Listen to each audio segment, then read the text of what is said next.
So I figured since I'm written up by my director, Jill Trainer, every time I speak on an issue, I might as well bring it to the public and make it public record. So, children with IEPs and children who are in need of IEPs are not receiving services in the district. Children who need services are being declassified, not on grade level. And there's no services that's in place of to assist these children. I have 2 students currently who are in need of additional services, and because of a rule that was implemented that's not according or aligned with the code, and by all means council, research it, they're not getting assistance.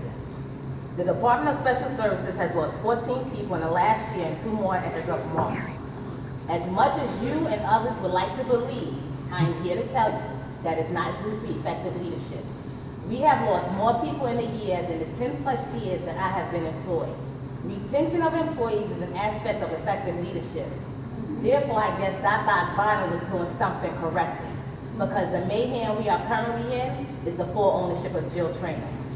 We are currently paying Kristen Patterson-Moss to be a supervisor of compliance and data, over $90,000, and she is out of compliance herself, not only as an administrator, but as a worker.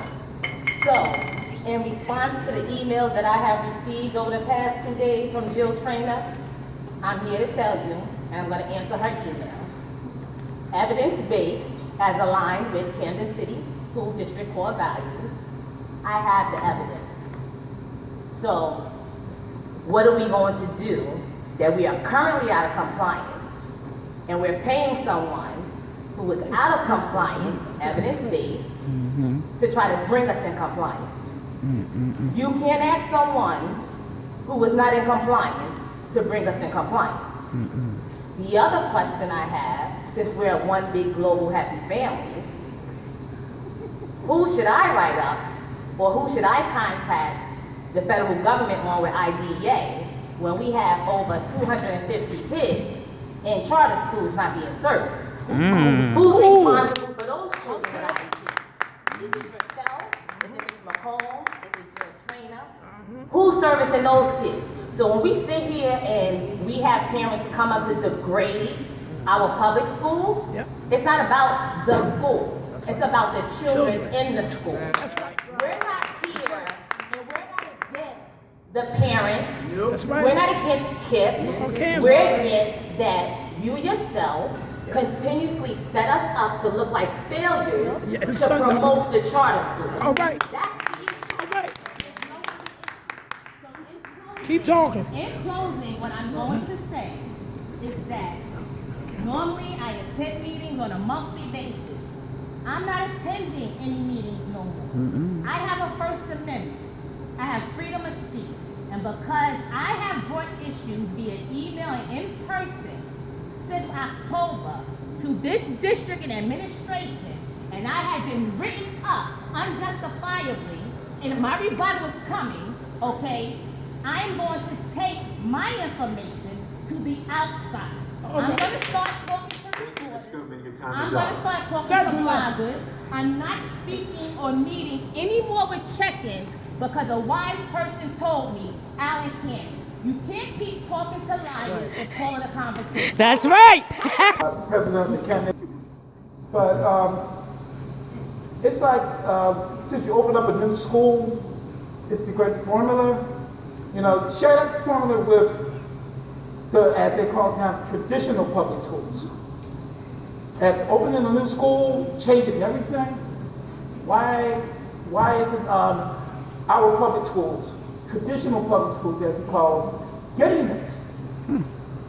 You know, I can't see how a school just opens up and amazing things happen like a magic, you know, you're pulling something out of the hat. I sit here and I listen to the parents of the community. This community should be proud that you have a new school. You fought a long time to get this school.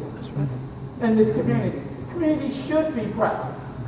But I don't see anything that's going back to the traditional public schools. Share it with, I got ready to say with us, but we're all supposed to be in this together. We're not. You know, you know, it's really hard for me to sit here as a resident of Been city for 33 years.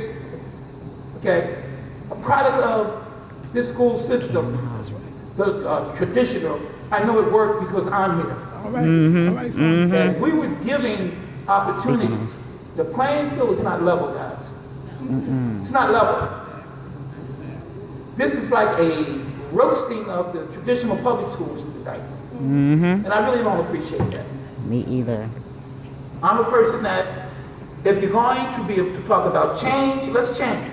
I'm not reading none of this off of here, things I wrote, because this is personal. It's very personal to me. You know, my board up here, a lot of people I know on this board.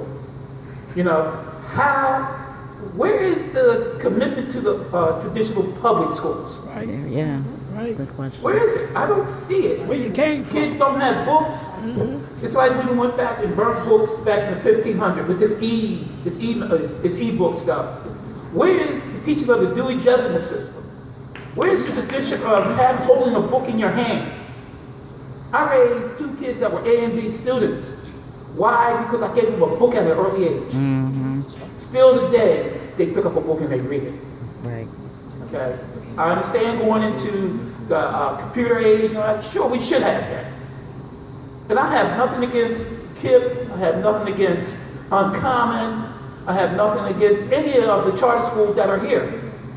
But there should be alternatives. And a choice. That's what they were created for, to be alternative schools for the traditional public education. And I'm just saying, guys, let's just knock it off. If this is what it takes, give us a new school. And magic things come out, give it to us too. Get rid of the district. That's all I'm saying. Thank you.